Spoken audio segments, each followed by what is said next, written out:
chantier s'inscrivait dans le cadre de la réunification des hôpitaux Bagatelle et Robert-Picqué, maître d'ouvrage Maison Santé protestante de Bagatelle.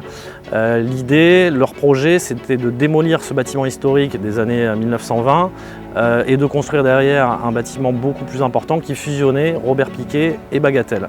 Ce qui a rassuré le client sur ces opérations, c'est une bonne communication, des modes opératoires qui étaient établis, communiqués, validés par un bureau d'études, bureau de contrôle. On a débuté par tout ce qui est installation de chantier évidemment, sécurisation du chantier. Ensuite des travaux de curage qui ont duré jusqu'à fin janvier. Donc 3 mois de curage avec en moyenne une vingtaine de personnes sur le chantier. Et ces travaux de curage à l'avancement ont permis ensuite de libérer les zones pour les travaux de désamiantage.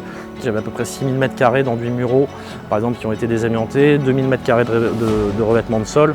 Pour les grandes lignes, la majorité des menuiseries aussi étaient amiantées. Donc une fois ces travaux de curage, désamiantage terminés, on s'est attaqué à la partie qui était la plus sensible dans le chantier pour le client, qui était la conservation de cette façade, qui est la façade historique du bâtiment. Une fois cette façade confortée, il y a une synergie qui s'est bien mise en place avec Stifor, puisque avant de déconstruire cette façade, il faut la désolidariser.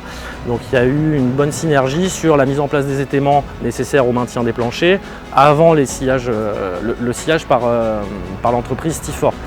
On a ensuite réalisé toute la déconstruction manuelle de l'étage supérieur avec du grutage de charpente bois, etc. Là aussi, avec des modes opératoires particuliers, positionnement des grues, stabilité des plateformes, sécurisation des zones alentours pour éviter tout risque pour le personnel qui pouvait intervenir à proximité. Et on est arrivé à la dernière phase de déconstruction qui était évidemment le bâtiment avec façade conservée, avec une déconstruction assez technique.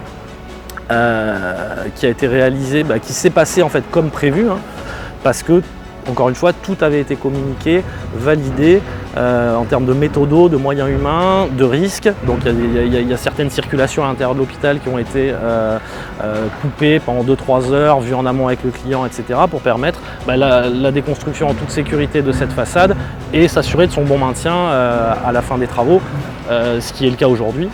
Donc au final, c'est gagnant-gagnant pour tout le monde.